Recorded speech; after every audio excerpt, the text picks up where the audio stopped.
Right. Going live? We are live. Welcome back, my friends. Awesome.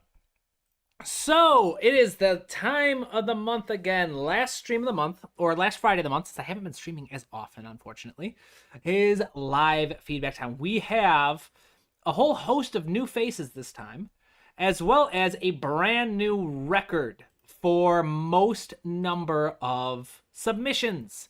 We have 14 total submissions. The first time we've ever come this close to reaching my cutoff of 15 submissions. And combined, we have just about an hour of music that people have written and shared, which is just incredible. One whole hour of just music in this live stream. I'm excited. Dan Lipkin, welcome, my friend. May I ask where I am in the list? Dan, let's see, Dan Lipkin. Tara, let's see here. You're in here somewhere, I know. Blank. Oh, are you? 1 second, Dan. Oh, Ryogi. Okay, so there we go. Ryogi. Yep, number 5. In fact, that reminds me. Let me double check real quick. Make sure I didn't miss anyone on Instagram. I've gotten real bad at checking Instagram and Discord lately. I've just been so swamped with work. All right, got everybody on Instagram. Let me check Discord. Let's see here. Discord. Let's see here. Pull that over here. No direct messages, so we're good. Awesome. We've got it. 14 submissions, an hour of music. This is the biggest one we've got. And like I said, several new faces that I'm very excited to be sharing. Welcome, Boyd, Chip Shankar, Tara. YouTube has some glitch. I saw the stream will start in 108 hours, though it's going to start next month. No idea what that is. Yes, and Chip Shankar, I got your updated link. So, let's get started. As usual, I said these streams I will be kickstarting by sharing a piece of my own music. That way more of you can start to see some of the stuff I work on, the stuff I write, and then plus that takes away the nerves of anyone having to go first. So here I have a very brief piece from a relatively recent commission this past spring where I was hired to compose a brand new mass. So here we have Movement 5 from the Mass called The Agnus Dei, written for SATB choir, so soprano, alto, tenor, bass, and pipe organ. I hope you enjoy it.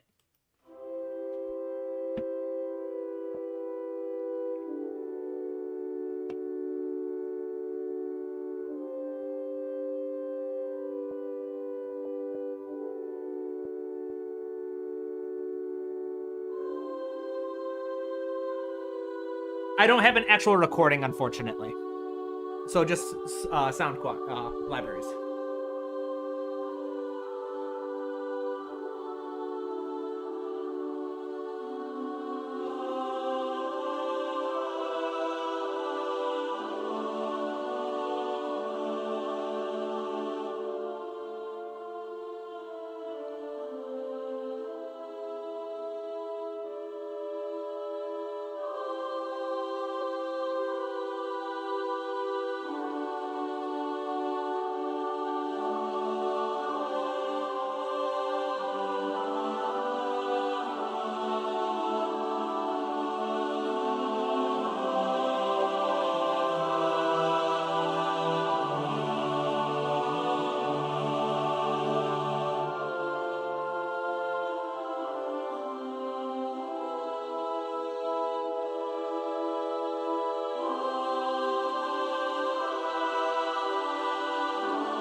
Thank you very much. Wonderful comments. I appreciate each of you. And Shipshinker has a question. Bar 162, what is the chord? I'm not sure. It's been a long time since I wrote this. Let's go back. 159, 60, 61, 62, 62. So that looks like it is a C, G, no, an E, G sharp, B. Oh yeah, so that's an E major. That is a, in the organ, E major.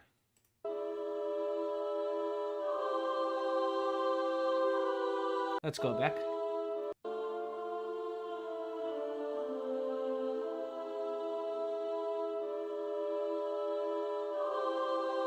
I think, is that the one you're looking for, Shipshinker? Thank you. Yes, so harmony. So it's harmony, and actually I'm gonna call you out a little bit on the Shipshinker. So Shipshinker is one of my students. Yes, harmony is a beautiful, beautiful part, but it's of music. But a lot of people can relate to this. A lot of people give too much emphasis to harmony. They say harmony is where all the emotion is. No, no, no, no, no. There are nine parameters of music. I'm not going to go through all of them. I've covered them all the time, and they're going to come up in this stream most likely. It's one of the topics I talk about all the time. But there are three elements of emotion. There is size, there is movement, and there is valence. Valence being how dark or bright it is. Harmony is great for valence, but there's so much more to emotion and tension than just color. But that's for getting later into this stream. Shipshinker, what key? This was not written in any specific key. I used Neo-Romanian theory to write this one, meaning that I used like probably period structure and chord relationships. But this, I can do a deep, I'll do a deep dive later if people want. But for now, let's kick a start the main event. So first on the list is Kevin Banks. I'm looking forward to this one. Kevin is, again, a former student of mine. Wonderfully unique and innovative musician. So Kevin, those of you who don't know, Kevin is the one that you have to thank for my series on synthesizers. Kevin likes doing a bunch of experimental music, combining different types of jazz, funk, hip-hop, Baroque theory, combine a whole bunch of stuff to create unique sound worlds. And as part of our lessons together, he wanted to learn how to use synthesizers. And so we did many lessons together, teaching all about synthesizers and how to create sounds.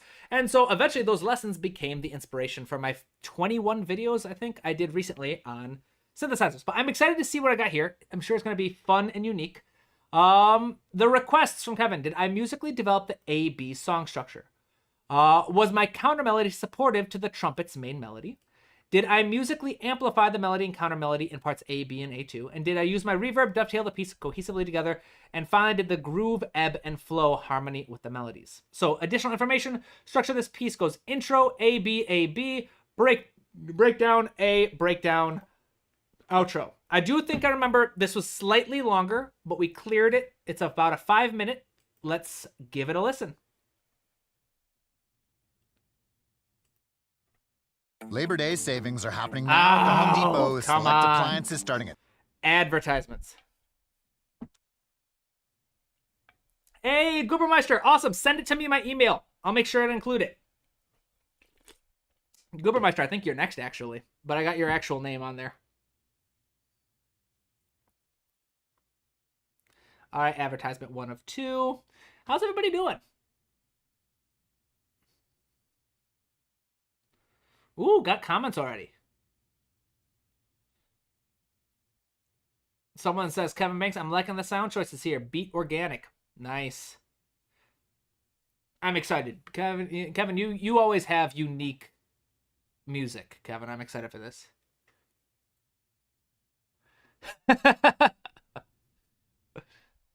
All right, let's do this. 6, 5, 4, 3. Easy. Restrictions 2, apply. See store 1. or website for details. All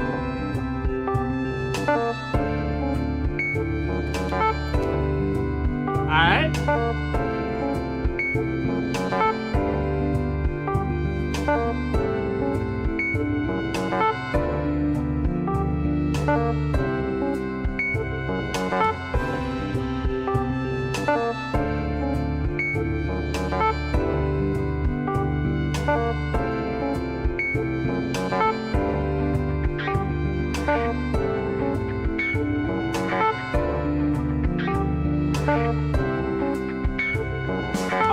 digging this?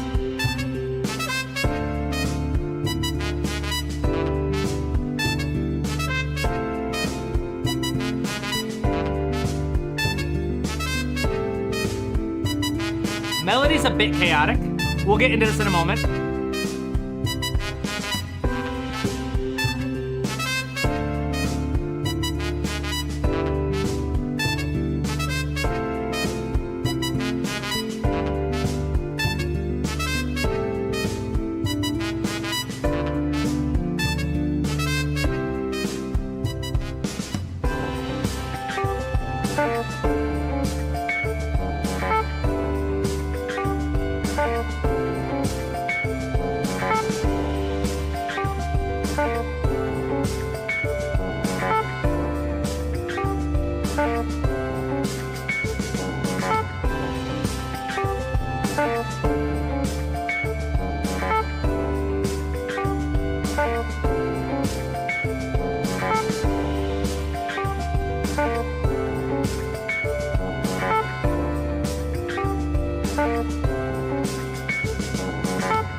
We'll pause it there. I'm sorry, my friend, but we're doing a 4 minutes.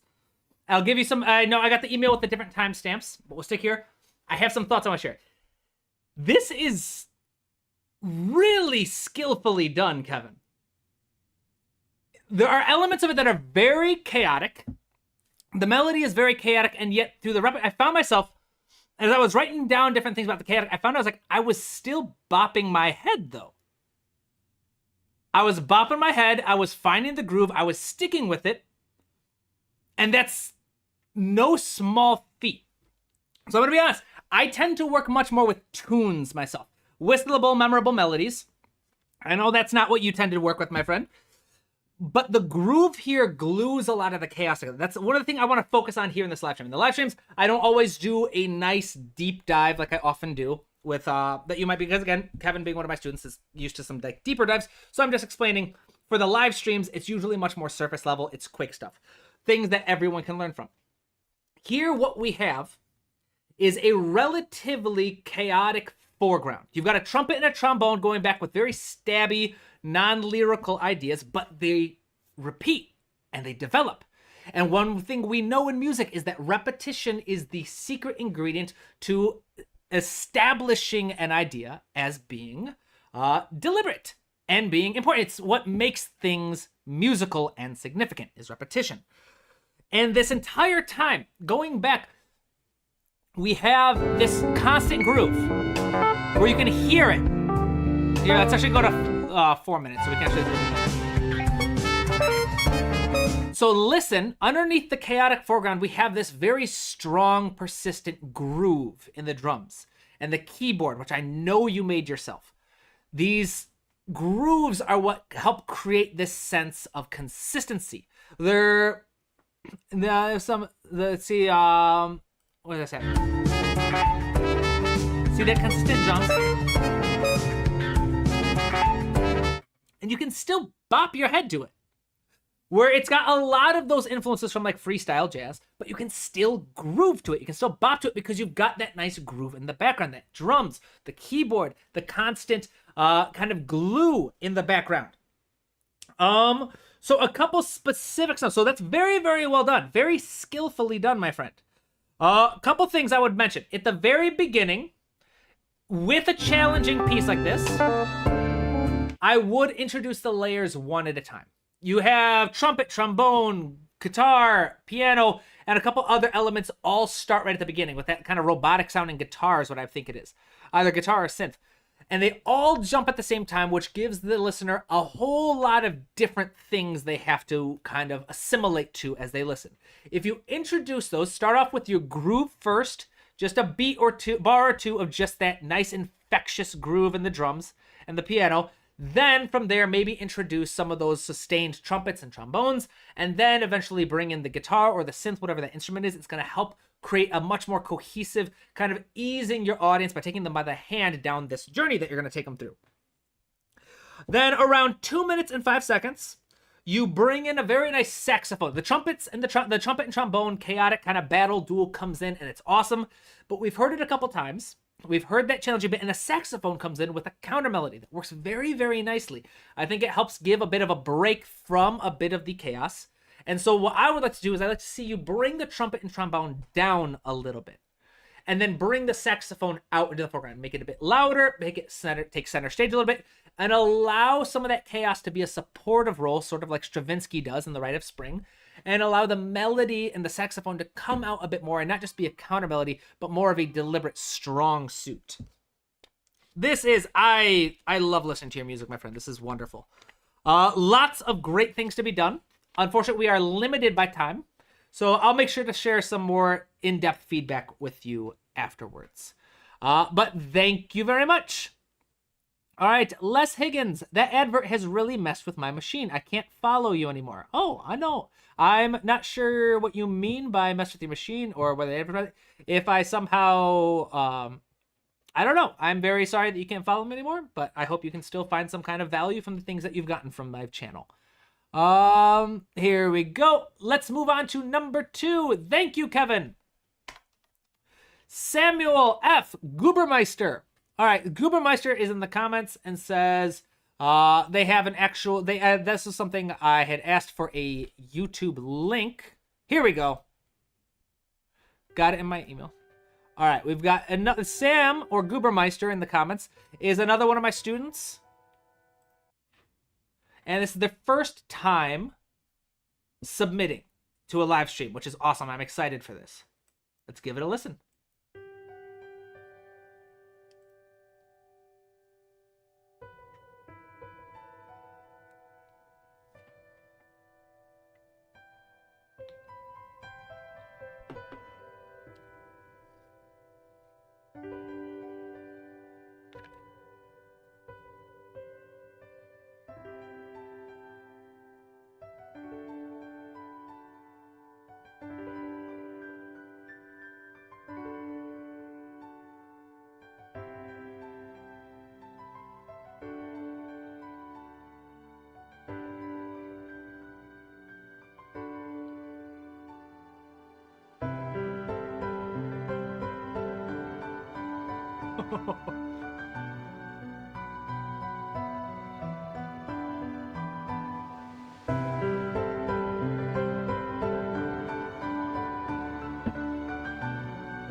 Dude. All right. It says it ends at 147. Magnificent. All right, I'm definitely getting like these anime type vibes. If you're an anime fan, you know what I'm talking about. I'm thinking specifically there's a piece by Yuki Hayashi, like from My Hero Academia, I think it is. That's just this beautiful string and choir and piano. It's just gorgeous. Well done. A couple things. I saw that we had a comment in here too from Shipshinker. The music is a little bit quiet. Fantastic job, but all you gotta do is before you upload it just some audio file, you can use a little bit of compression to boost it, or you can just do it in your editing software to just bring up that music to anywhere from like -5 to -1 decibels at its peak. It's gonna help a lot. I would also, the mix is very nice. The one thing I would change about the mix is the strings at the beginning feel a little soft. I'd love to hear those come out a bit more to really complement this beautiful piano bit. Where is it?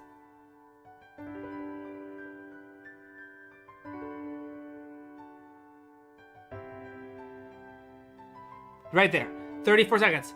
Strings are nice, but start bringing them in a bit more. And again, Goobermeister is one of my students, so we can work on this in a lesson. But something else I would say, so bring those strings in a little bit more. Around 129, I really wanted this to keep going. So let's start a little bit earlier. You've got this beautiful build here. Got the choir, strings, and piano.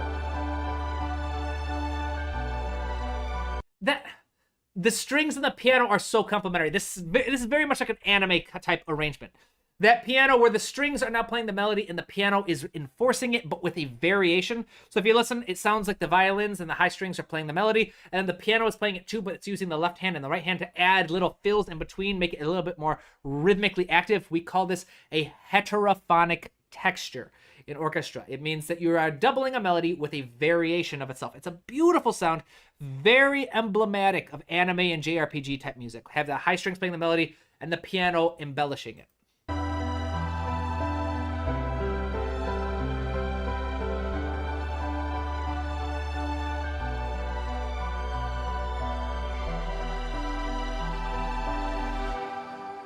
Right there, I want it to keep going. Right here, you've done just a beautiful job building the size. Around 125, what I would do is I would, boom, add some lower strings, maybe a lower percussion if you want that. I don't know if the percussion will be right here, but low strings, French horns to help support the melody, piccolos up front, to first violin, jump an octave higher if it's possible for the range, then really reinforce the octave lower so that you can have that shimmery air, but you've got the nice strong presence. I would just make it taller, wider, add a few brass instruments to really have this massive sound at this point, because that's where it feels like it wants to go.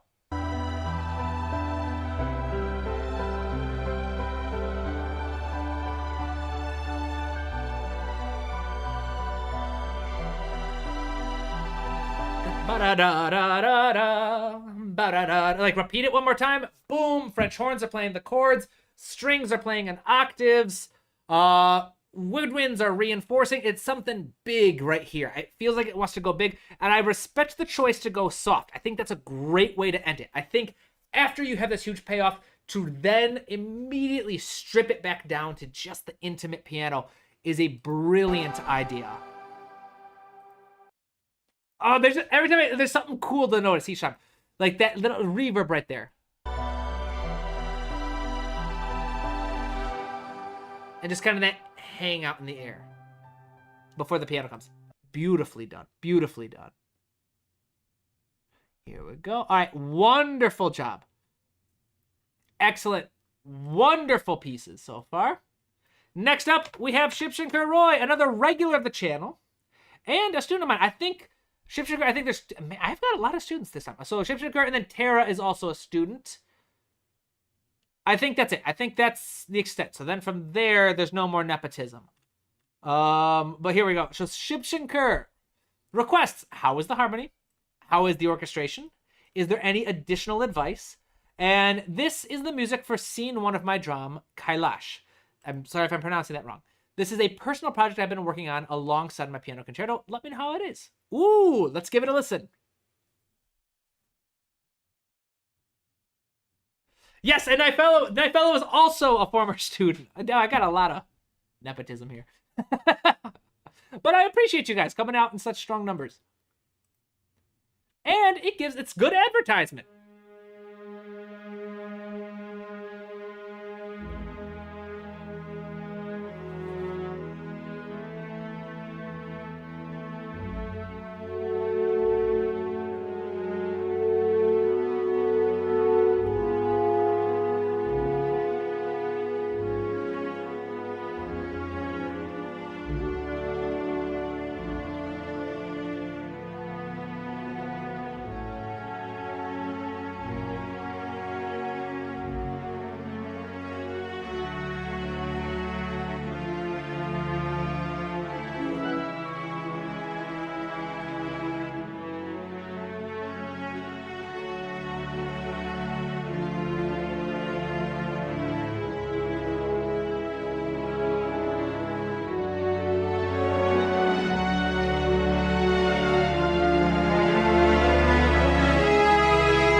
That is beautiful. Ooh, here we go. Let's go back here.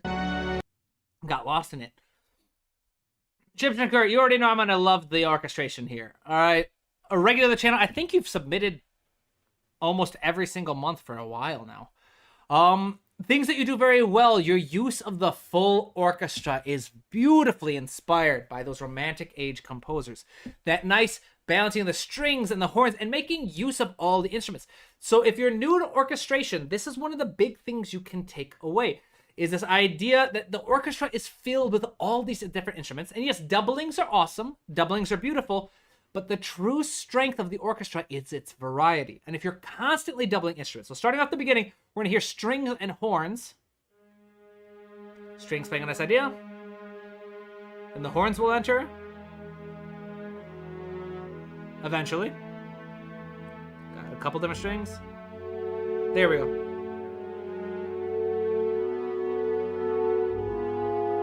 There's not a lot of complex doublings yet. Yeah, there's a couple doublings later in the way. But there's this idea that young composers and young orchestrators get in their head that they're not doubling instruments. That if they're not using all the instruments at the orchestra at any given point, then they're revealing themselves as amateurs. And nothing could be further from the truth. The mark of a master orchestrator is that the musician only uses what they need at any given point. There's no pressure to use an instrument because they feel like they haven't used it yet. There's no pressure to use something because they feel like they're supposed to use something. It's only using what you need at any given point. All right? Beautifully done, my friend. Trying to see, so you don't have anything specific. Harmony is beautiful, as always. Orchestration as well. Any additional advice?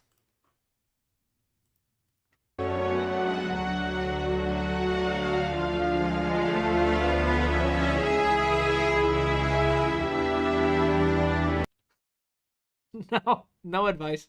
It's just beautiful. What scores did you take inspiration from for this?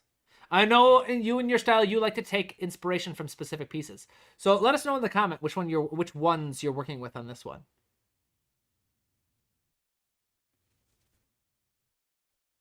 We got Dan Lipkin. By the way, I am also submitting third month in a row. Surprisingly, I do a piece every month just in time for the stream. That's awesome. We've got a lot of regulars here, which is I'm absolutely loving it. It's good to see people come back and share more pieces, sharing what they've learned, develop, and it's really cool to see the growth. One of the regulars, I'm not sure if Tamashi is here yet, but one of the regulars of the stream, Tamashi, has been it's been a while since Tamashi submitted one, actually. But Tamashi has submitted for years, and the growth of the music has just been spectacular. many people here have been submitting for years, and it's very inspiring to see. So Shipshakur says this is the scene 1 from the drama. The person might have been working on this. Let me know how it is. I love it. Very well done. Very beautiful arranging choices, my friend.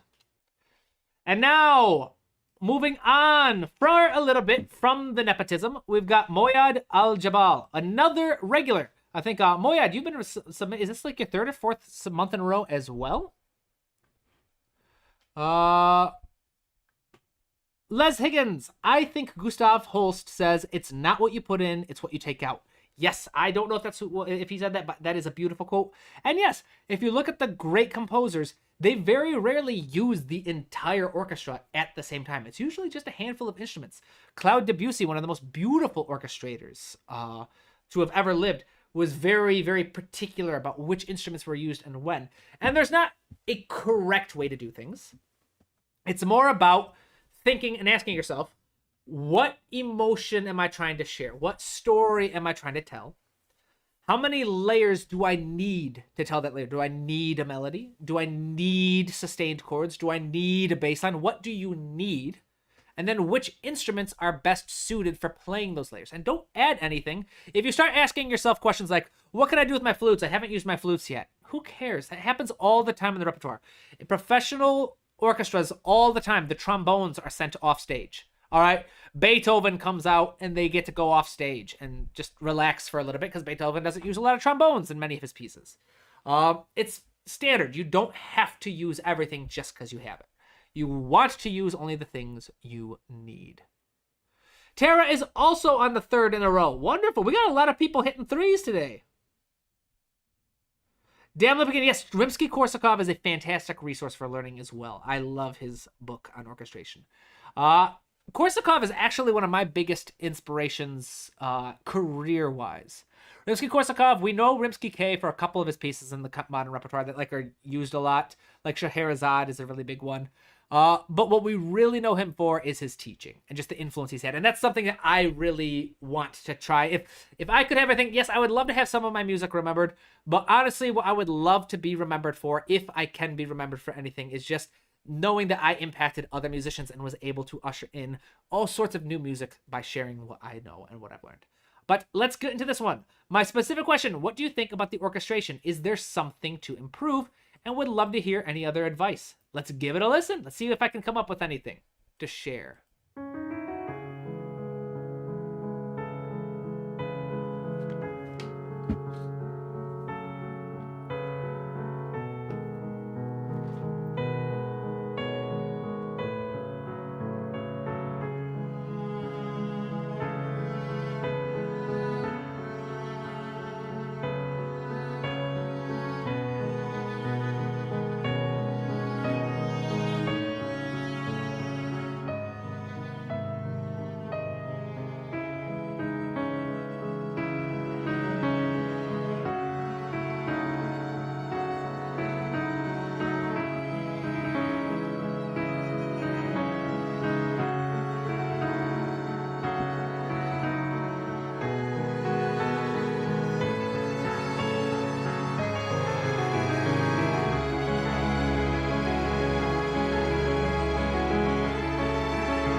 Moyad. Beautiful. Oh my goodness. This is a masterclass on emotions and music. All right, an incredibly, supremely beautiful and emotional piece, and yet all you use are strings and piano. How do you do it? All right, so if you are new to this channel, which I know most of you aren't, but if you happen to watch this, you understand that emotions and music are actually deceptively simple. There are 3 elements to an emotional experience. You can describe an emotion using 3 things. Valence, which is how bright or dark, how positive or negative was the emotional experience. Size, how intense is the emotional experience? How much does it hijack you versus how much is it just kind of like a passing experience? And 3, intensity. This could be like energy.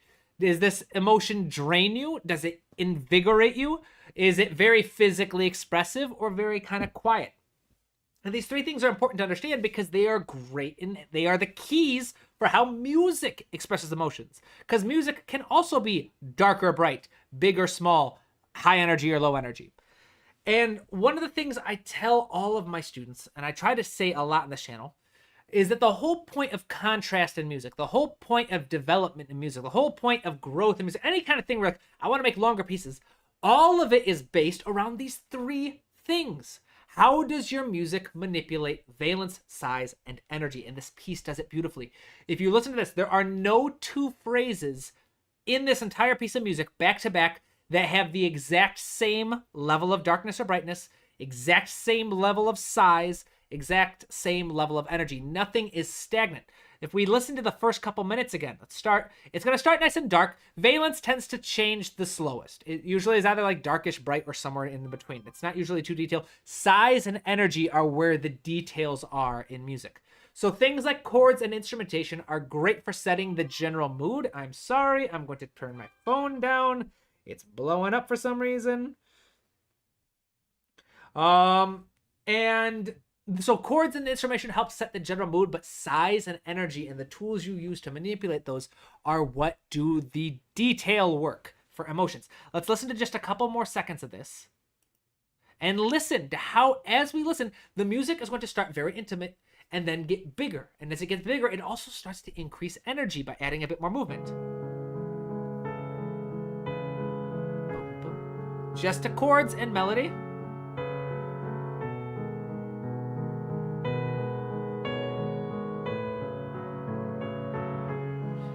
First phrase is over. Strings enter. Cello.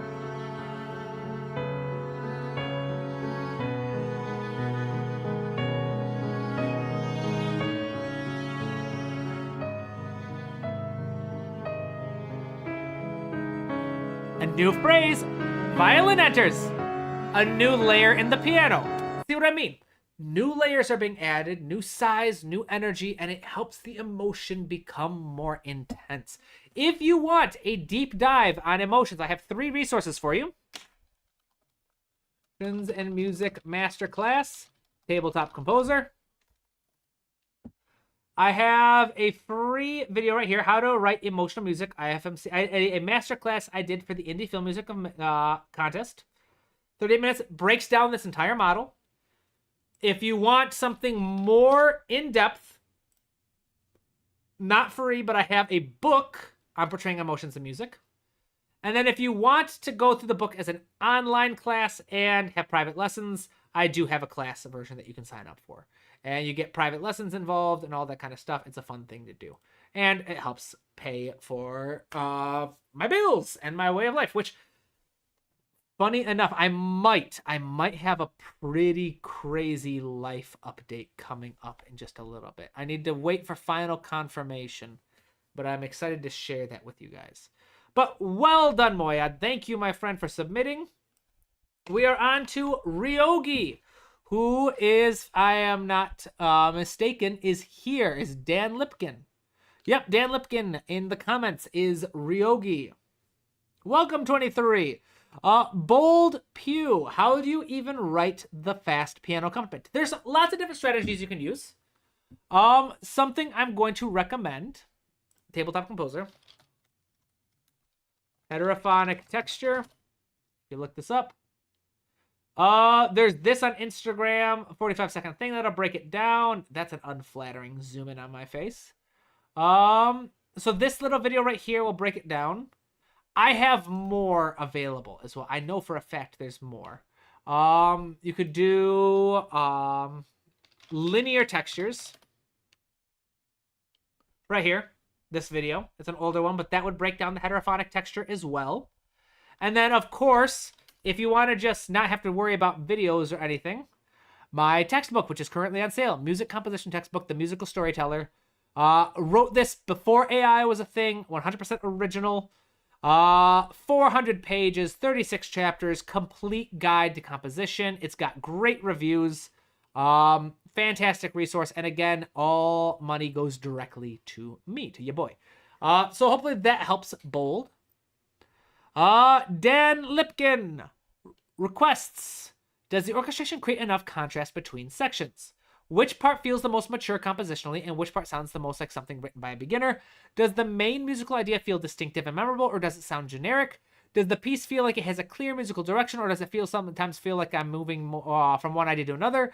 Are the transitions between sections convincing, especially in terms of harmony, texture, and energy? Am I actually developing any musical ideas, or mostly repeating them with different instrumentation? What is the one thing you think I should specifically study before writing my 7th composition? Okay. Does the orchestration feel like I'm writing for an orchestra rather than orchestrating ideas that were originally written on piano? Was the first thing that makes you hear this as a beginner composition? Is it the first thing that makes you think I might be heading in the right direction?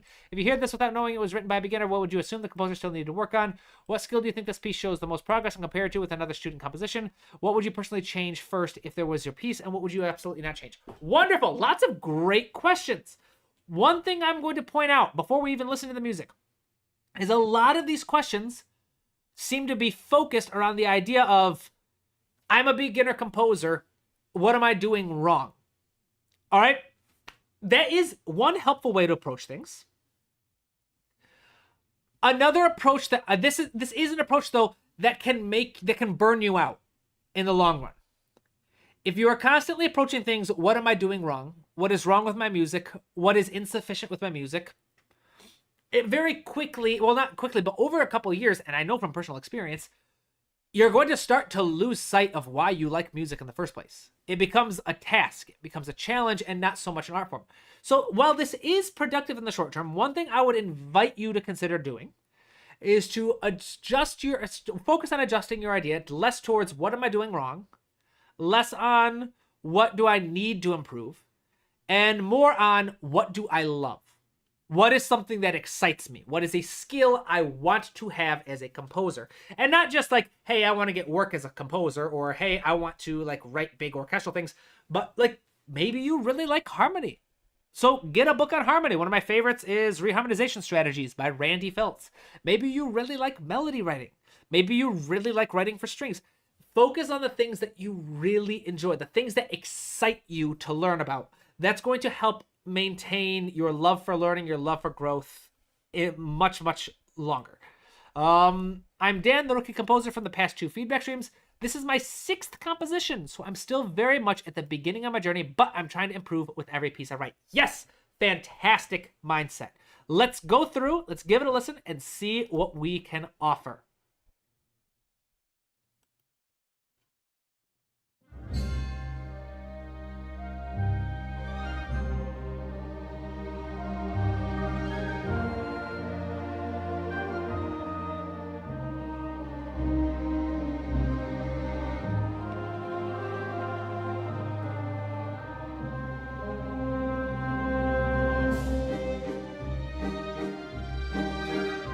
Ooh, another waltz.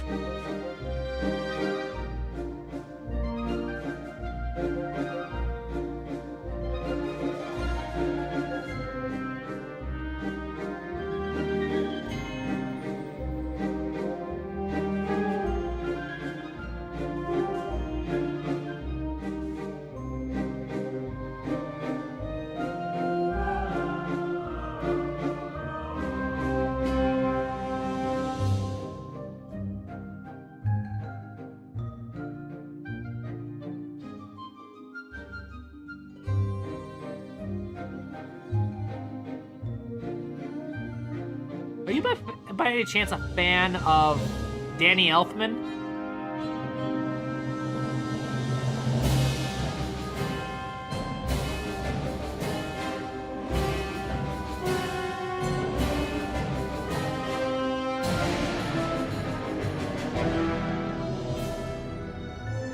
I'm hearing a lot of similarities in like Danny Elfman's style.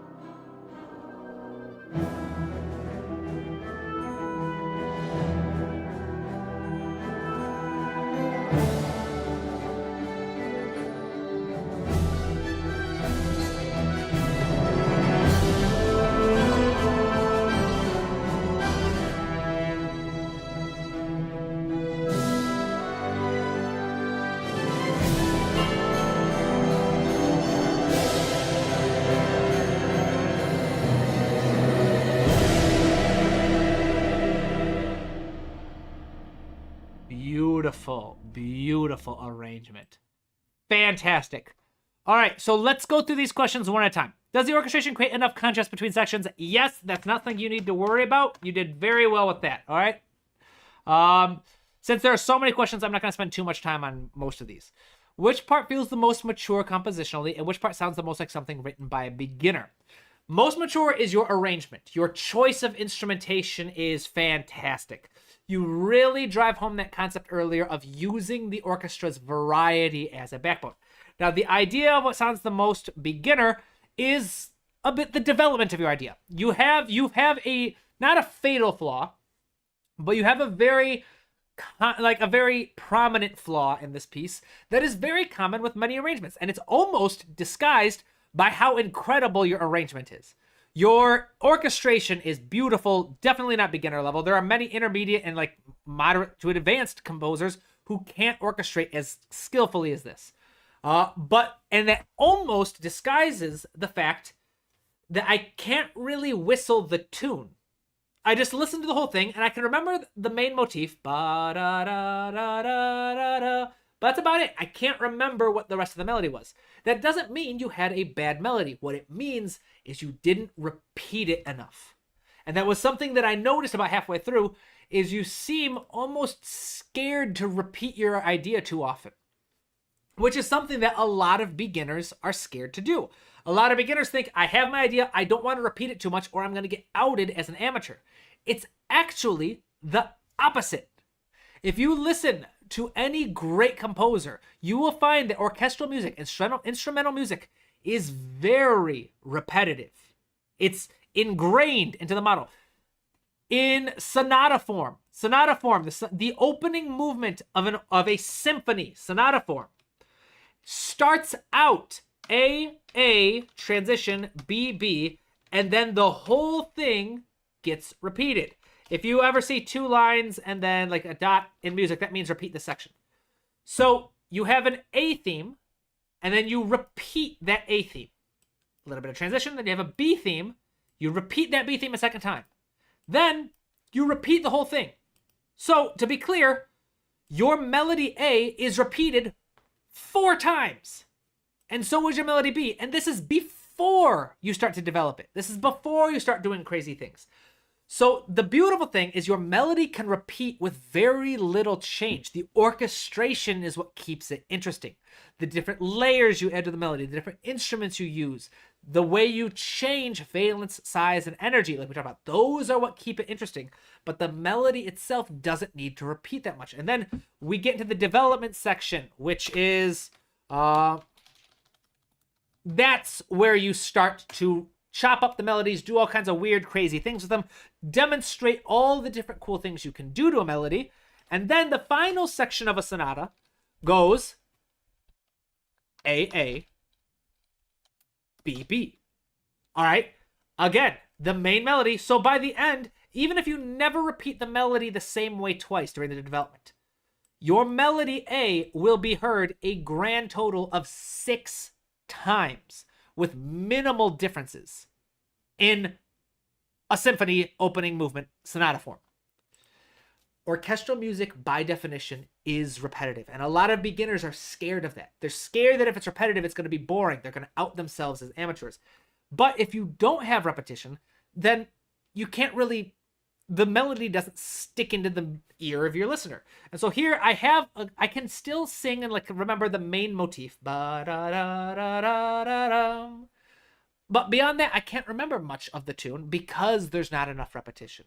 So that, when you're asking what is the most mature compositionally, is your orchestration is beautiful, very well done. And it's just the insistence you have on developing your ideas and doing crazy things. That's what outs you a bit as a beginner. Now, to be fair, those are beautiful skills, important skills. They're going to be very necessary for developing your ideas, but you don't want to develop your ideas until you've really, really made sure your audience is familiar with them. Musical idea, main motif, memorable. Yes, but I just touched on that second part. Does the piece feel like it has a clear musical direction? Does it seem like I'm moving from one idea to another? Again, a little bit from one idea to another, but you do repeat the main motif a couple times. That works well. Transitions are fantastic, especially in terms of harmony, texture, and energy. You did very well manipulating those. You are developing your ideas, but you are, I think it's actually the opposite here, is you have lots of ideas. You're just not repeating them enough. What is the one thing you think I should specifically study before writing my 7th composition? Structure. I would recommend go study sonata form. All right, again, sonata form, it's very classical. It's not the only structure out there, but sonata form is going to really help you understand the importance and utility of repetition and development. Does your orchestra feel like I'm ready for an orchestra? Yes, definitely. Very beautifully well done. I covered that a little bit, and it's deceptive because it's not something that sticks out right away. We had in the right direction. You're doing very well with the orchestration arrangement. You have a very fantastic instinct for that. If I heard this without knowing it was written by a beginner, would you assume the composer still needed to work on? Again, structure is what I would recommend. What skill do you think this piece shows the most progress in compared with other student classes? Definitely orchestration. Again, fantastic job. I don't know whether you're ripping off ideas from another score that you know or music that you like. Nothing wrong with that. Composers have done that for hundreds of years. Stravinsky is the one who said composers shouldn't think too much. It interferes with their plagiarism. There is a wealthy, who is it? Which composer? Tchaikovsky. Tchaikovsky ripped off Beethoven's Fifth. But no one calls him a hack. Would you personally change first if this were your piece? What would you absolutely not change? Orchestration, fantastic. Again, I have a broken record here, but I would develop those ideas and stretch them out to make a fuller length piece. Wonderful, wonderful work, my friend. All right, hope that's helpful.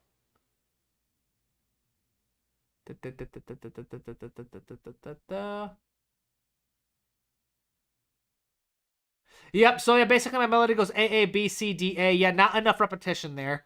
Not if you want to make it very instinctive. Awesome people sharing their stuff. Beautiful.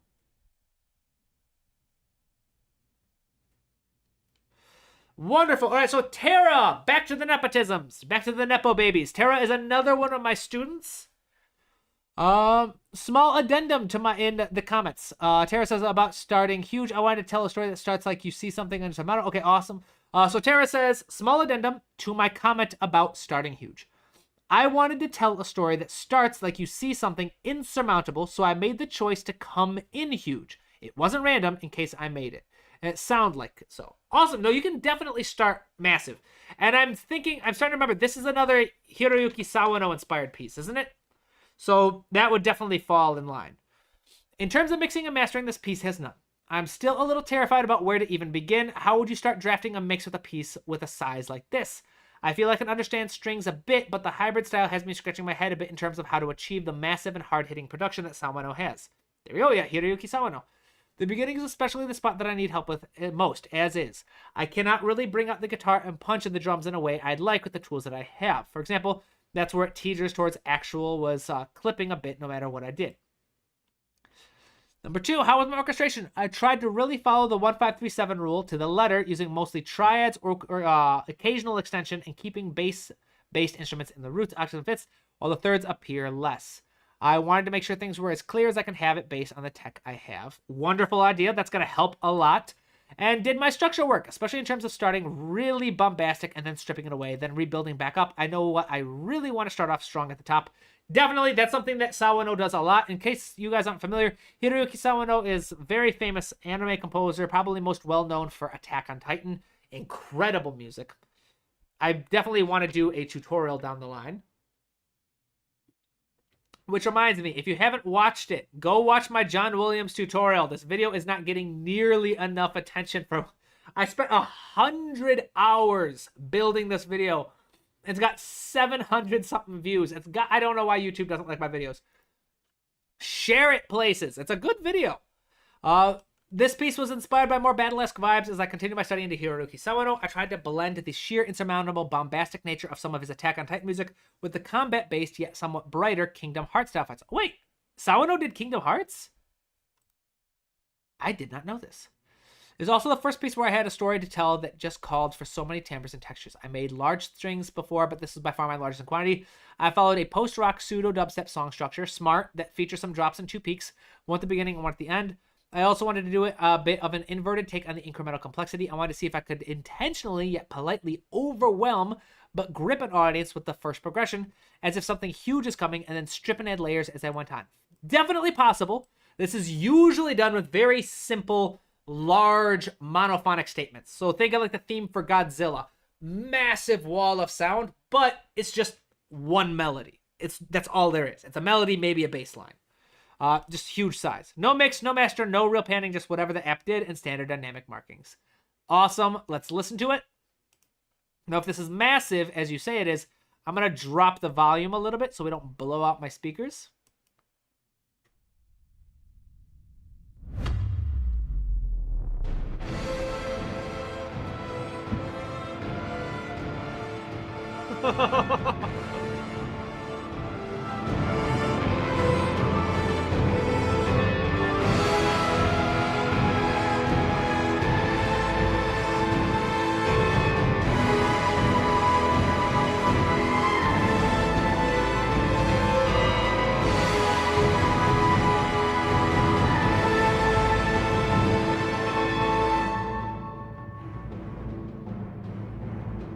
Oh, this is... Dude, you got this. Sound down pat.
there's that guitar.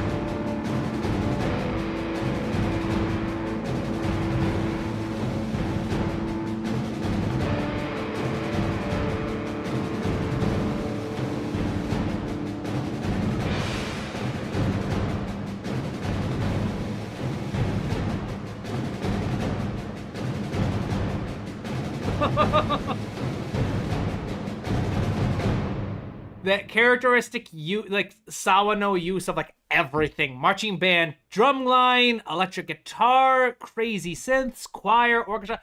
Beautifully, beautifully done, Tara, my friend. Fantastic work. There are a couple things. The size at the beginning works very well, and again, because like Sawano, you kept things deceptively simple. A lot of Hiroyuki Sawano's huge, massive openings, if you were to reduce them to a piano, are really, really simple. It's just a melody and then a bass line and then maybe some rhythm. Super, super simple stuff, and yet it's the size and the weight of the instrumentation and the arrangement of those simple ideas that makes it feel otherworldly. Fantastic job. So you asked some questions. You said in terms of, where was it? Mixing. Wondering where you would get starting. Very well done with the 1537 rule. This sounds very clear. Your orchestration of the harmonic material does not sound muddy. It does not sound crowded. I think that worked very well for you. There are a couple other things you did that worked very, very well in terms of those 3 pillars of great arranging that we talk about all the time on this channel. Separation, focus, and balance. If you don't know what I'm talking about, I've talked about it in almost every single live stream, so I'm not going to go dive here. But tabletop composer, 3 pillars. And then, yep, see? Yeah, the AI takes my stuff. But this video, that is one cool thing. I mean, I don't know whether it's cool or not. 3 pillars of strong orchestration. It's this video right here. If you look up chords and emotion, I'm the very first result, and they're not showing it here. Here it is. The AI, oh, it's not doing it anymore. The AI was, for a while, like, stealing straight from my stuff, but I'm the very first result you get. And then how to compose a character theme, if you look this up. Yes, once again, I am, like, the top resource that the AI uses. I don't get paid for this, which kind of sucks. But it's my video right here, how to compose impactful character themes. It does a lot of cool stuff. It's a little bit of cool. Well done there. Sorry, ADHD got me distracted down different things. Arrangement's very good. In terms of mixing and mastering, if you're feeling overwhelmed, what I would recommend doing is start by bouncing your tracks to audio files. Especially because I know, again, Tara being a Nepo baby here, Tara is one of my students. Tara, I know that you work on an iPad and you work with notation software for the most part. So your mixing prowess is going to be a little limited. So what I would do is I would first bounce each of your tracks to audio files. So you're not having to work with as much processing power. From there, I would mix things based off groups. So mix your strings compared to the other strings. Then mix your brass compared to the other brass, etc., etc. And then it becomes a matter of just like kind of balancing the sections to each other instead of individual instruments. If you want a guide to mixing, my academy is filled with free classes, and I have a fundamentals of mixing class that you can take completely free. I'm very passionate about making music education as affordable and free as possible. So these are all free classes. But then of course, I know Tara is one of my students, so obviously you know. But for other people who are interested as well, I have private lessons that I offer. Fantastic work, my friend. I'm at the point of the stream now. We're an hour in, so my brain is a little fried. It's getting to that point. But really, really well done. Let's see here. If you have anything specific that I did not address, pop it in the comments now. Speak now, forever hold your peace. Goobermeister asking, what software can I do this on mobile? So, Tara, that's a question for you. Yep, iPad Pro and Staff Pad. I'm able to bounce wave, MIDI, and stems, etc. No mixture, I think just the iPad variants of Spitfire Library. That's awesome. Yes, technology is beautiful. I'm definitely interested in getting an iPad eventually down the line. Just because there's also lots of, when you have like a touchscreen, there's a lot of things you can set up to work with Cubase where it just becomes like automatic hotkeys, where I can just have like a remote control on my desk, press the button, and it automatically assigns dynamics, it automatically assigns different things. I would have to go in and program everything, but it streamlines things so nicely.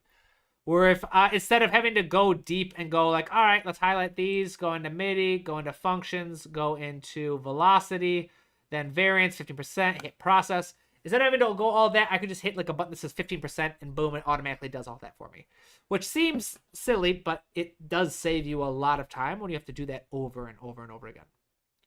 All right, we have officially gone halfway. We've gone half of the submissions so far. Les Higgins.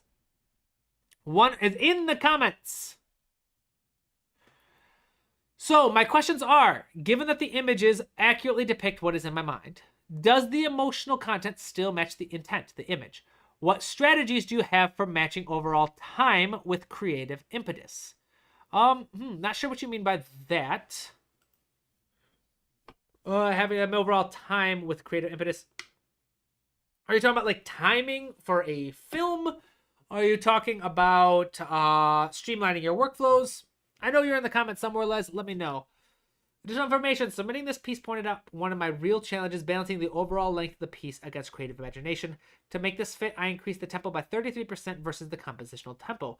I tried the Procrustean approach of sawing the feet off to fit the bed, but it just didn't work for me. All right, I like that. Let's give it a listen and see what it is, noting that this is supposed to be slower. Ooh, we got the images here. Very romantic.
Love those brass.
It's very beautiful.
Les, that's beautiful.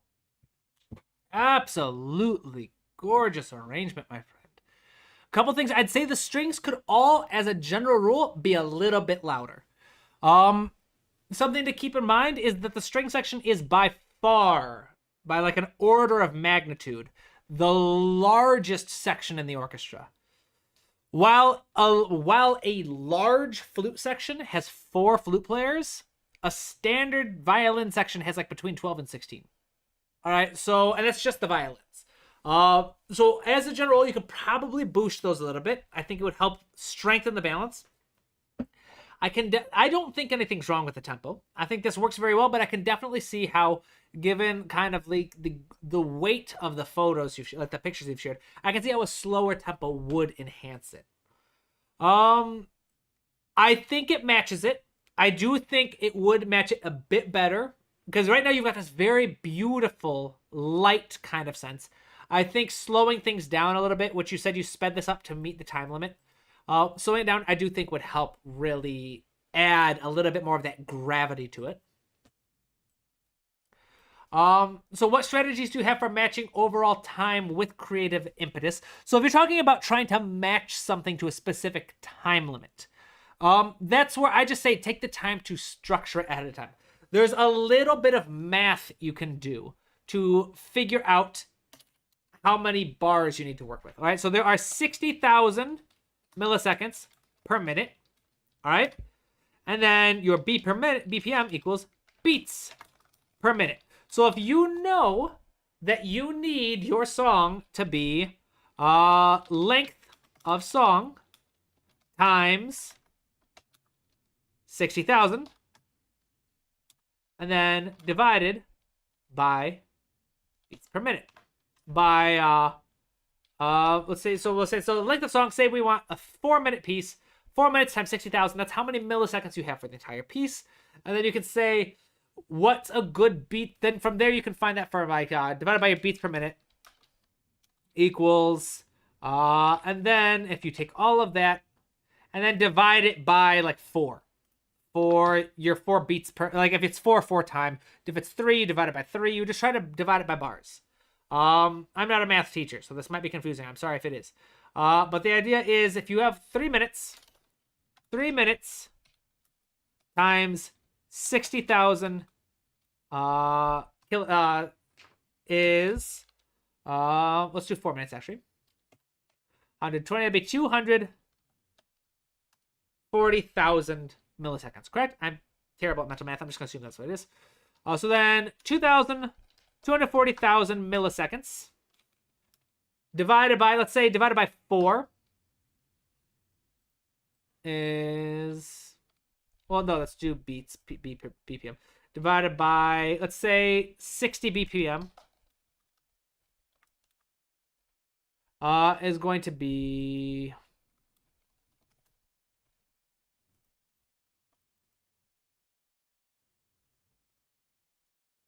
4,000 beats. Or 4,000, I don't know, I'm terrible at this math.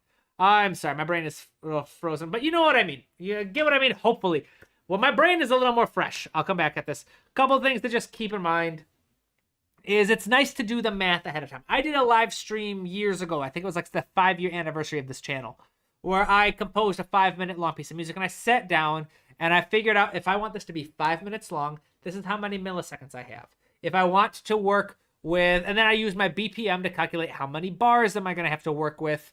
And then that just allows you to build your structure around that, if that makes sense. I'm not a math teacher. My brain is a little fried right now just from live streams always take a lot of energy out of me. I love them, but they take energy. Love it. Goobermeister likes it. Beautiful work, Les. I think this is fantastic. If you would like my live streams, if you want to know that method, let's do most views. Let's see here.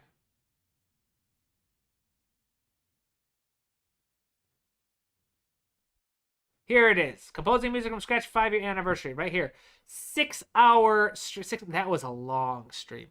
6.5-hour live stream. I go more in depth on the math there. I was more prepared to teach it. And if you don't want to do that, if you don't want to watch that video, because understandable, I believe, yeah, my composing workflow, 5-year anniversary, $5. $5, and this little document breaks down the math. But again, you can get it for free at the beginning of that one stream. Nightfella, another former student here.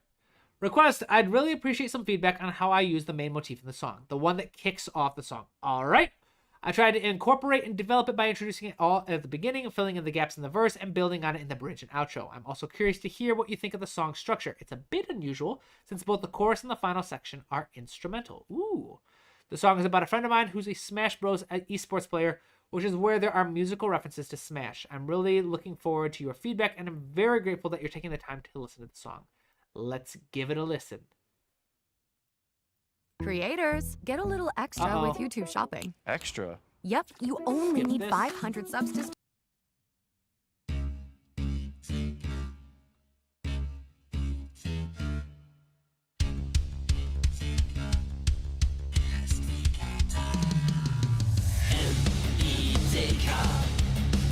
Are you a fan of Rammstein?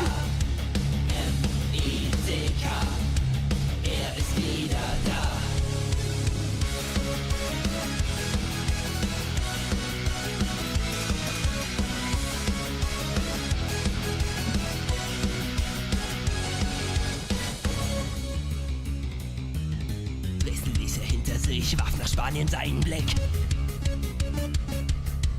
Hat dort alles weggefickt, jetzt ist er zurück.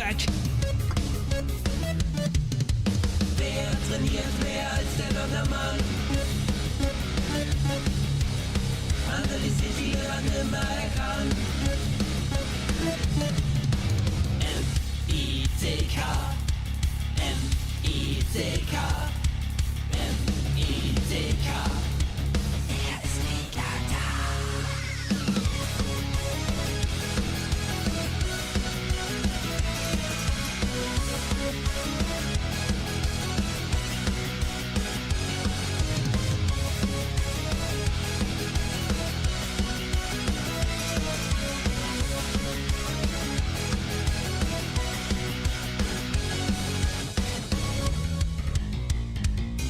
Jetzt ist er im Kasus daheim, bei jedem Training dabei.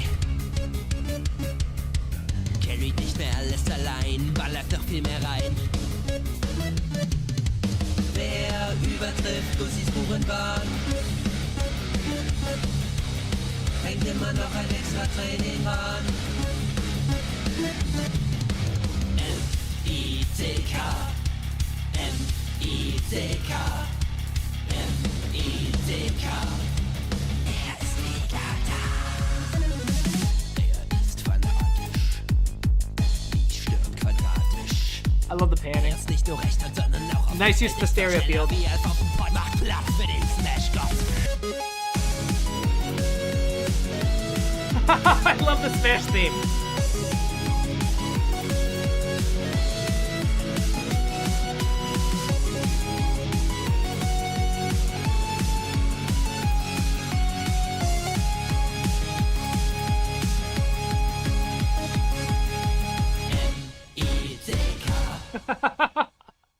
I loved the use of the Super Smash Bros. Theme at the end. There's a lot to love about this. Yeah, this is why I love doing these streams. No matter how busy I get, I love doing these every month. Because just the sheer variety of creativity. We've had freestyle jazz with hip-hop influences. We've had this awesome, like, electronic rock tribute to video games and video game players. We've got classical romantic. We've got dark waltzes. We've got so many. We got Hiroyuki Sawada. We got all these different influences here. I love seeing the creativity behind all this. This is one of those things where, for me at least, I never understood the gatekeeping in music. I get so many comments about people saying what is real music, what's not real music. There's so much gatekeeping about what should be allowed in concert halls, about what kind of musicians should be allowed to study at conservatories. There's all this gatekeeping about what real music is. I don't get it. The longer I've spent learning music, the more effort I've put into honing my own craft, the more appreciation I have for almost every genre there is. Because there's always just, it's so incredible to see the genuine, like, wide range of creativity that can be brought to the table, and how so many different people can contribute so many unique ideas and twists on music. I love this. This is a very fun piece. I think your use of the motif is fantastic. I think the idea of alternating like vocal parts with instrumental pieces is brilliant. I love this. It's very fun piece. Very fun piece, Nightfellow. Wonderful work. See comments before we move on. Goobermeister, because liking music obviously makes you better than other people as human beings. Yeah, there is so much like that. A couple of you know that a year or two ago, there's so much gatekeeping. I applied for a master's degree in music composition. And prior to applying, because I don't have a degree in music, I have a degree, and in my degree, it was a minor music. I applied to the program. I remember meeting with the chair of the composition department. And it was supposed to be like a 15-minute meeting, but we ended up talking for hours. Awesome dude. Great chance getting to meet him. And at one point in the meeting, he told me, "You are my ideal student." He's like, "You are exactly the kind of person I want to work with." He's like, "Because you've gone out and you've built a career for yourself. You're not just coming here because you don't know what to do with your first degree, so now you got to get another one." He's like, "You genuinely want to learn. You genuinely want to get better." He's like, "I want to work with you." And so we had to get permission first, though, because the school demanded that I have a bachelor's degree in music before I could apply for a master's degree. And I remember getting an email from them saying, "We don't usually allow this, but the chair, like our chair, has put up a very insistent argument for you. He wants to see you apply, so we're going to allow it. We're going to allow you to apply, and we'll consider you."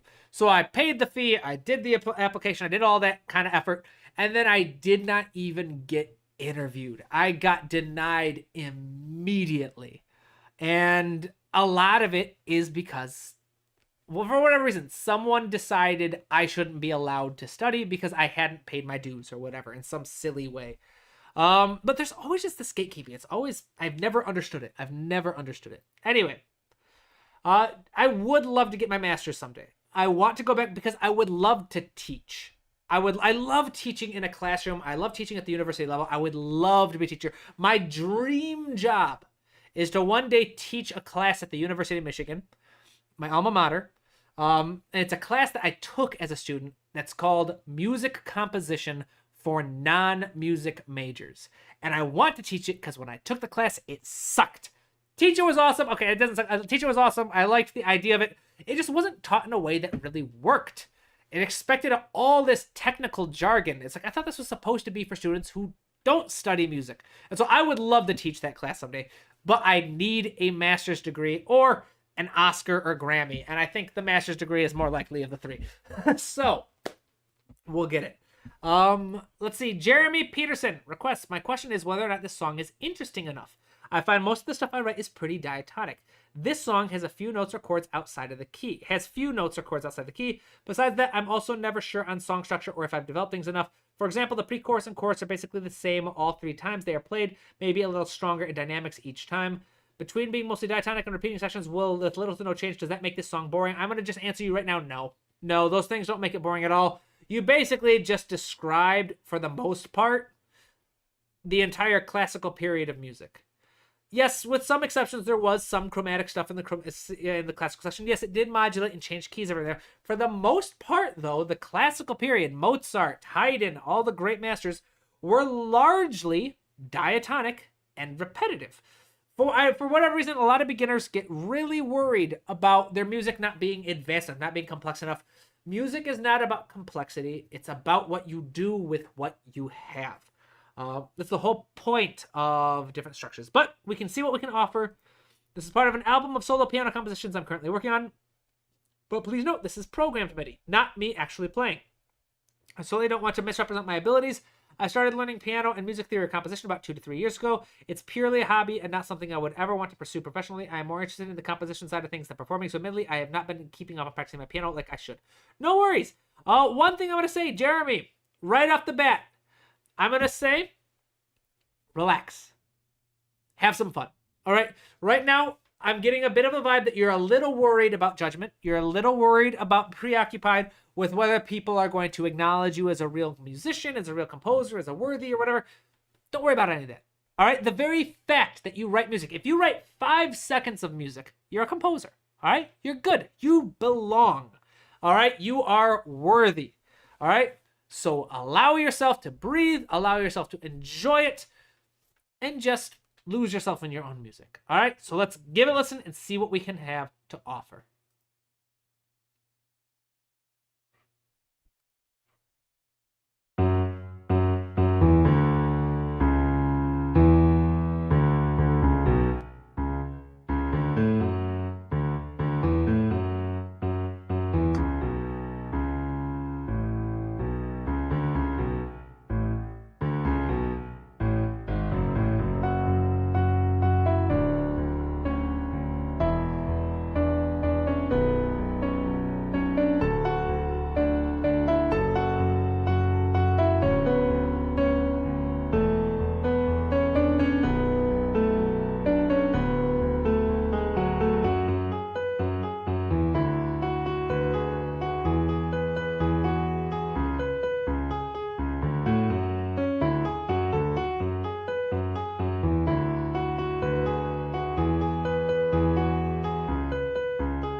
Jeremy, well done, my friend. Beautiful piano arrangement. And not at all boring, like you're saying. Now, let me explain why it's not boring.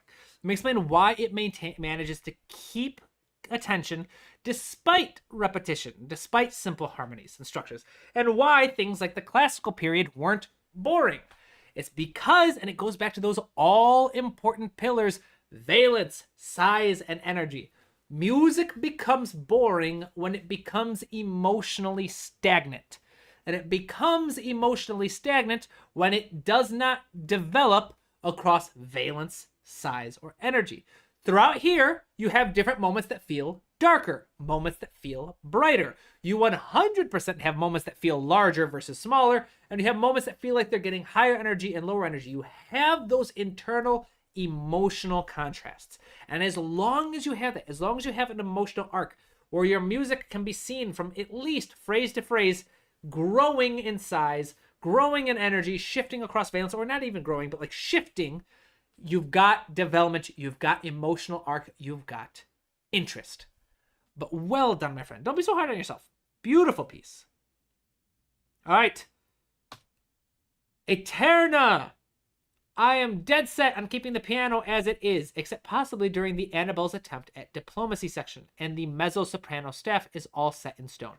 I do seek feedback on some violin sections, though, specifically from measures 21 through 36, and from measures 117 through 131.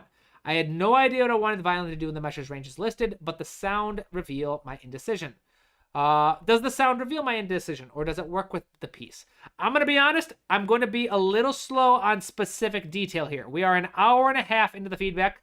I've listened to 10 different pieces, so I'm going to do my best, but at this point, I'm running on like 400 milligrams of caffeine today. So we're going to see what my brain can do, all right? Additionally, in measures 81, I deployed a glyph that music score 3 calls a scoop. Can a professional violinist be reasonably expected to know what this glyph means? If not, what alternatives are available to me to achieve the desired effect? I couldn't get a glissando here to sound like I wanted in MuseScore. Yes, a scoop, I'm sure. If you don't, I'm just going to answer this right now.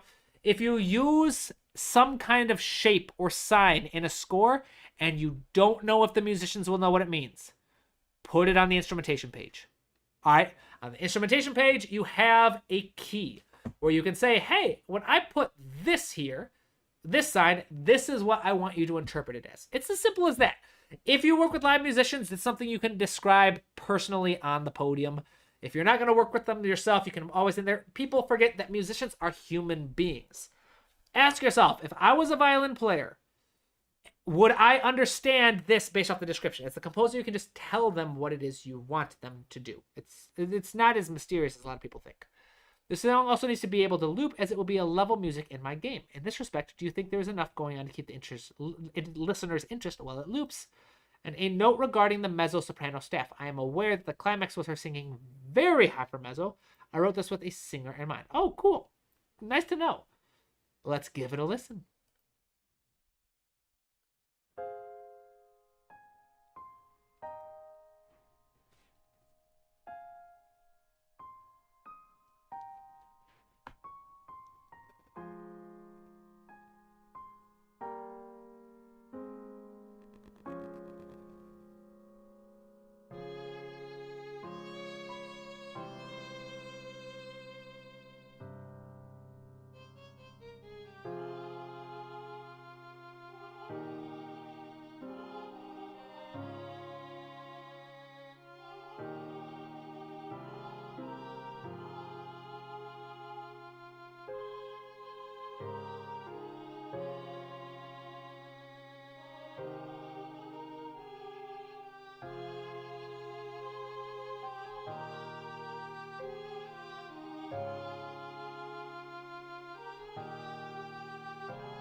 Ooh, I like that dissonance.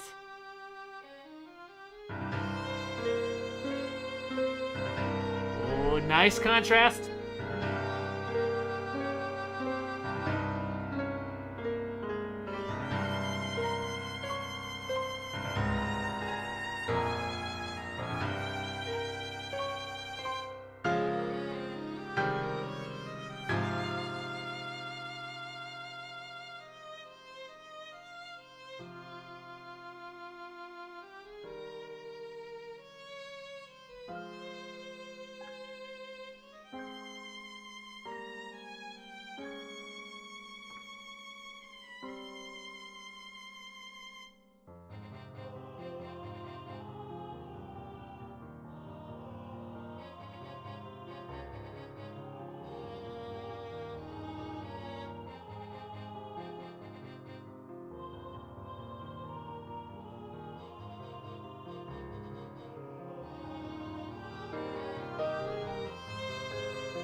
I like it.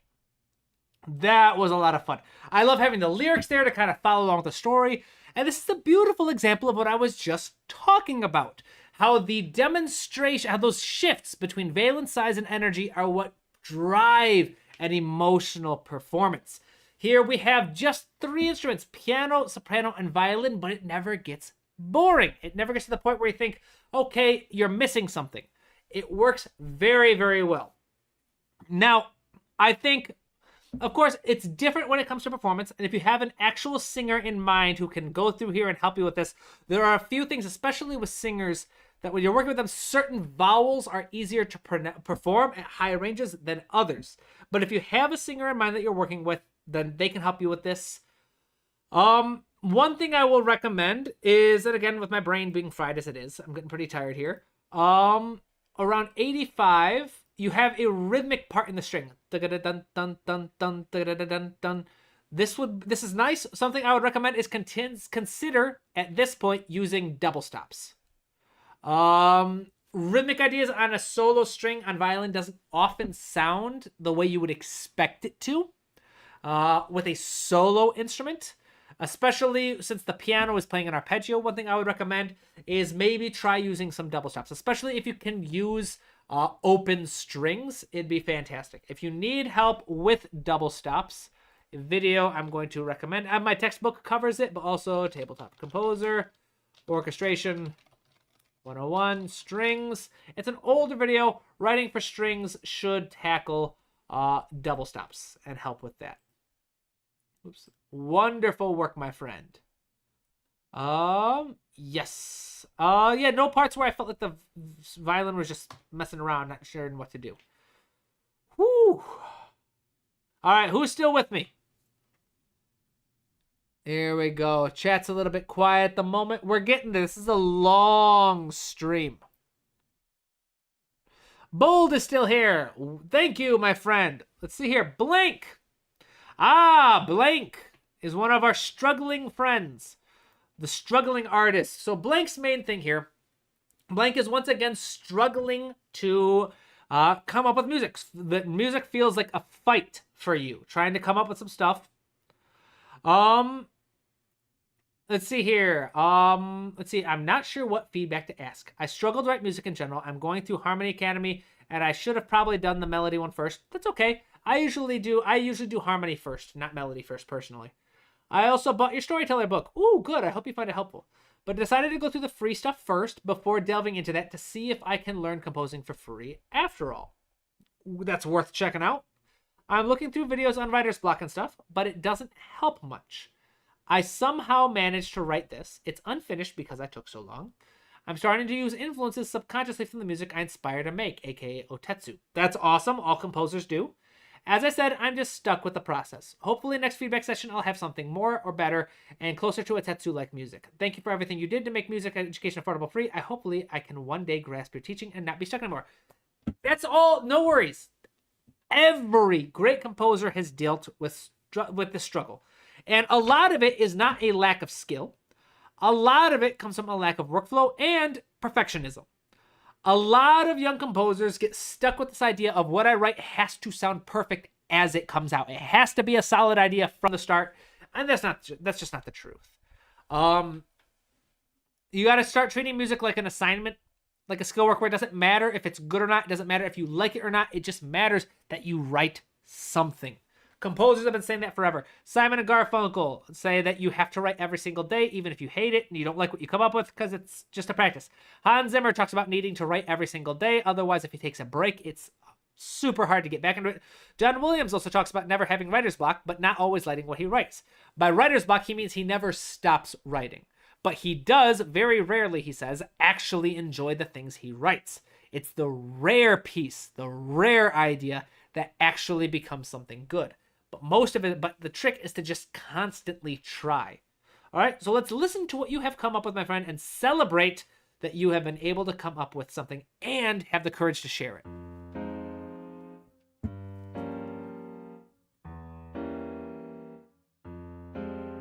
Nice.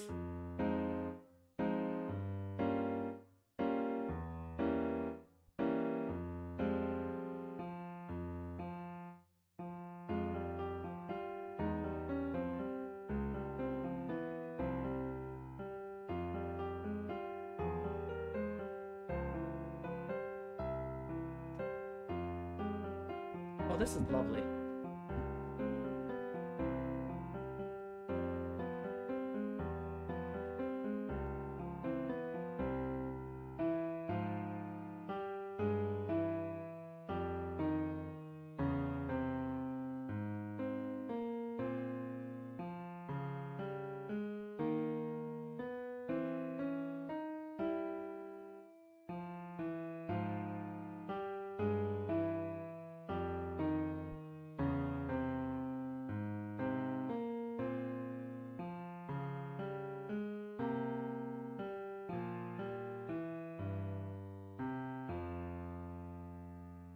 Boy, that is wonderful.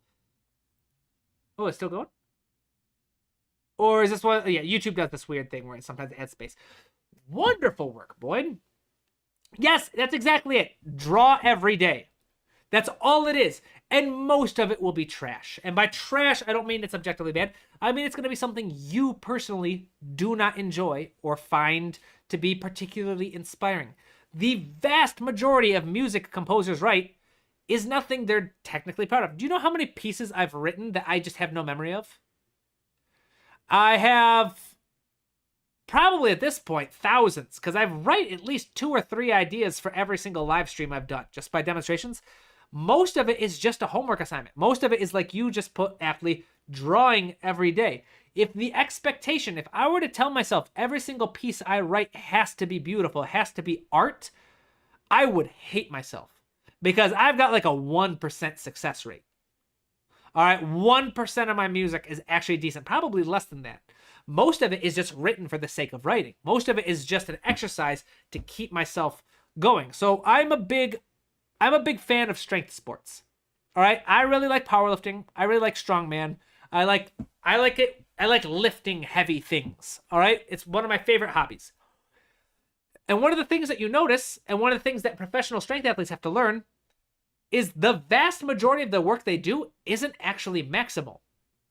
You don't actually do your best. You push yourself and you train and you do stuff, but if you want to be a world record deadlifter, you don't actually pull world record weights all that very often. You don't actually pull your maximum effort because you've only got so many of those in your body. There's only so many times in one lifetime that you can give everything you've got. All right? And so the vast majority of the work as a professional strength athlete is training, practicing, resting, recovering. It's the same as a composer.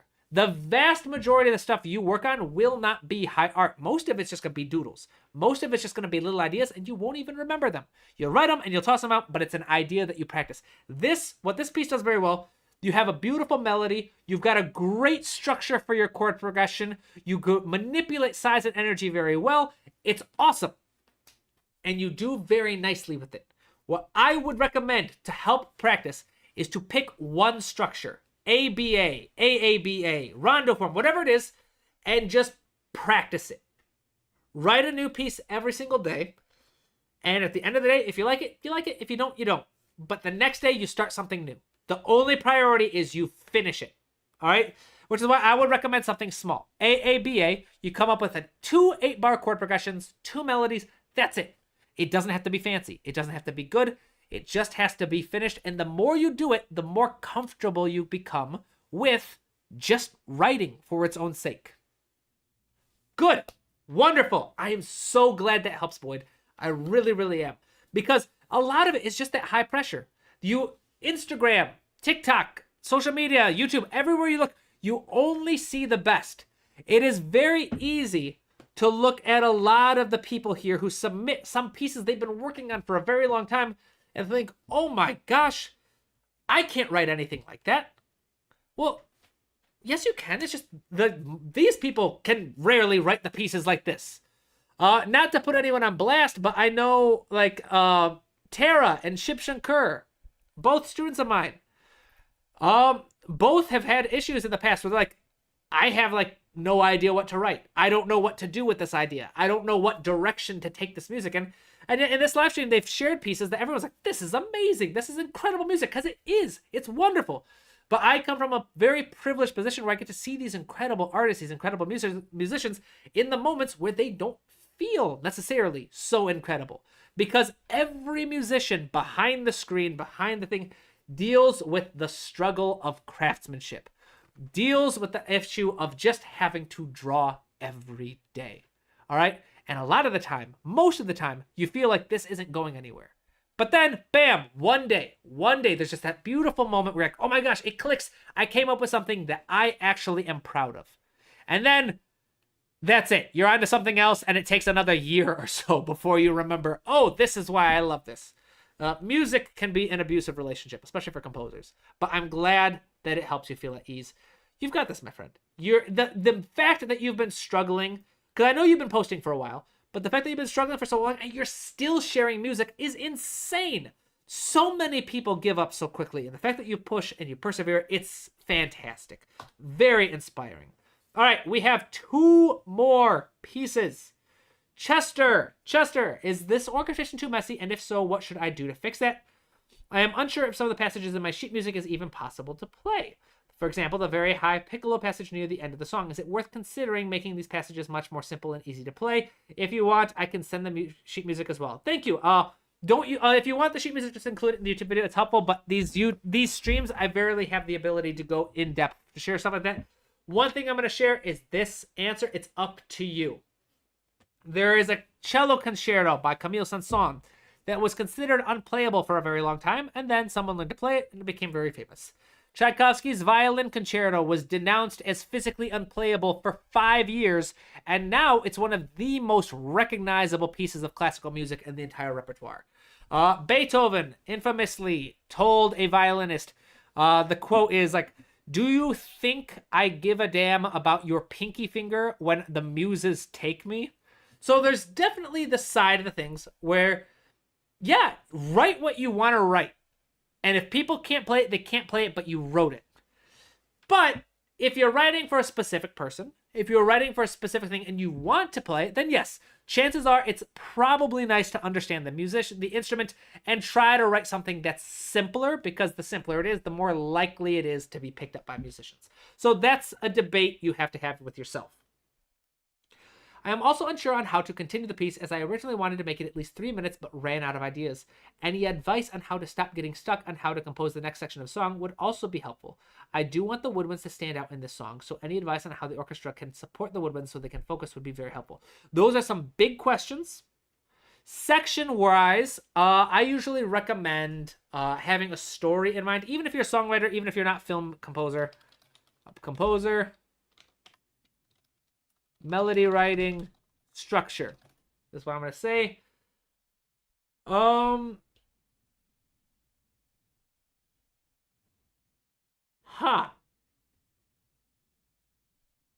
So they got the AI has my composing process. Oh my goodness. Where is it? It's right here. Part 4 of my melody series, turning melodies into full structures. This one will help you with the structures a little bit. If not, I would recommend just starting off with a structure like sonatus form, and just get used to the idea of pre-existing structures being a guide. That's a great way to practice. I would like to know your thoughts on my song, Fairy's Last Parade. It is my first orchestrated piece, so it is quite short and is using stock instruments on MuseScore. That's awesome! Your first piece! Thank you for sharing it. It also has non-orchestral instruments like tubular bells and the mandolin, because I was trying to go with a mystical folk vibe. Fantastic! I love that. Sorry if that is too much, and thank you for this opportunity. Your video guide on how to start composing really helped to guide the start of my composing journey. Thank you. My pleasure. That makes me very happy. I love hearing that people got started with composing for my tutorials. That just, as my abuelito would say, it gives me animo. It gives me the spirit, the heart to just keep going. So thank you. Let's give it a listen.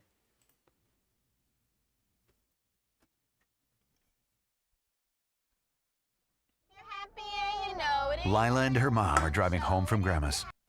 Oh, Lila and her mom driving home from Grandma's. How this is gonna be a drunk driving ad, isn't it? Lila's gonna die. That's horrible. Here we go. And yeah, I'm getting so tired.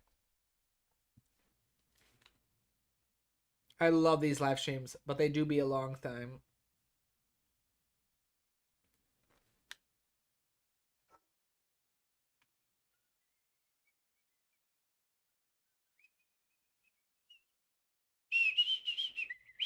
Here we go.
It's a fun, quirky little arrangement. There are a few moments where things get a little chaotic.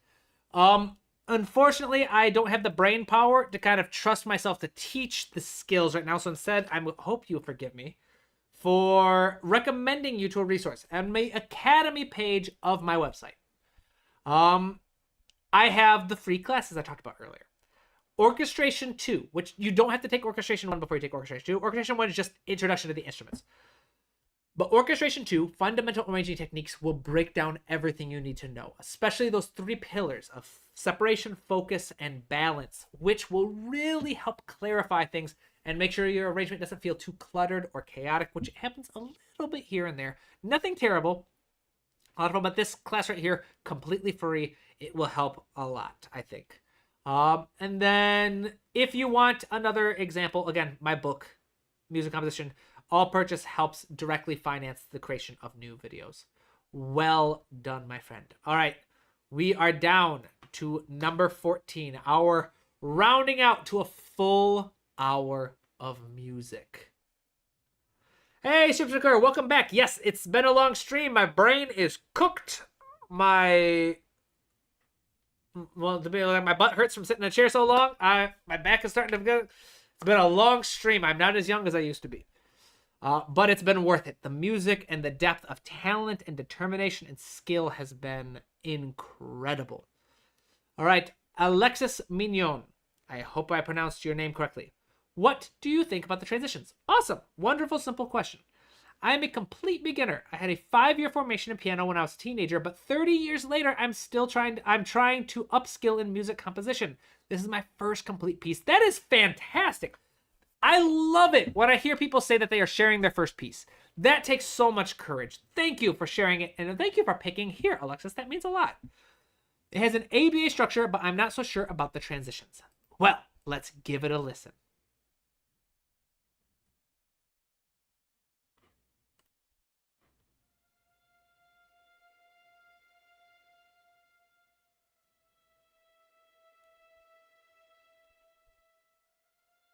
Beautiful, simple introduction. Very cinematic.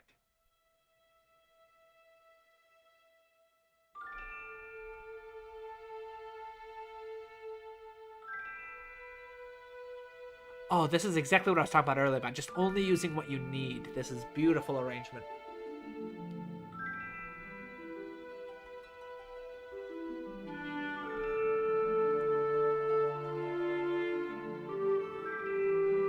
Oh, I'm a sucker for that Dorian sound.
That was beautiful. Very well done, my friend. Transitions, for the most part, are fantastic. There's just this section right here where you try to use silence, which is a great tool. But the issue with silence in music is it only carries as much energy as the music directly preceding it. You always want to think about silence in music as like a daredevil trying to jump over a canyon in a motorbike. All right? If they just kind of meander up to the edge, they're just going to plop right off the side. All right? Not going to get any air, just going immediately down with gravity. They have to be jamming down as fast as they can to get any air time. All right? It's the same in music. If you approach silence and you've got no forward momentum, it's going to feel like it's done, which is what happens here. This section feels like the music's over. This is where the audience starts clapping prematurely, and then, oh, oops, music's not done yet. Now, this is a relatively intricate concept. And again, your boy's pretty tired right now. So what I'm going to do, once again, is I'm going to cop out melody writing, phrase structure. I believe, so it's the same playlist. Right here, phrase structure. This one here is going to talk about the idea between question and answer phrases, which completely control momentum. A question phrase in music is music that ends but feels like more is to come. So like ending the phrase, a verse, which is what you're trying to do here. You want to end here and make it sound like, oh, we're not done yet. There's something more to come. But there's a moment of silence, very artfully put there. Whereas an answer is much more final. And this has to do with cadences. Harmonic cadences, rhythmic cadences, melodic cadences, dynamic cadences, and textural cadences. This video, which I put out 4 years ago, will break down all of that for you and be very helpful. And with that, my friends, we have reached the end of another wonderful stream. Thank you, everyone who submitted music. This has been a lot of fun. Exhausting, but fun. I love seeing the sheer variety of styles that we've had. Such an incredible bunch of music and a full hour of music submitted this time. Thank you to everyone. The next live stream is tentatively scheduled for September 26th. I say tentatively because I might be having something coming up at the end of this next month. Maybe I will, maybe I won't, but I'll keep you guys updated on what that's going to be if it comes to play, because it would have a relatively big impact on the future of the channel. Nothing crazy. It's not going to disappear or anything like that, but just some cool stuff coming up potentially. But anyways, with that, I'm going to call it a day, my friends. Thank you, everyone, once again. I'm looking forward to the next one. Have a beautiful day. See ya.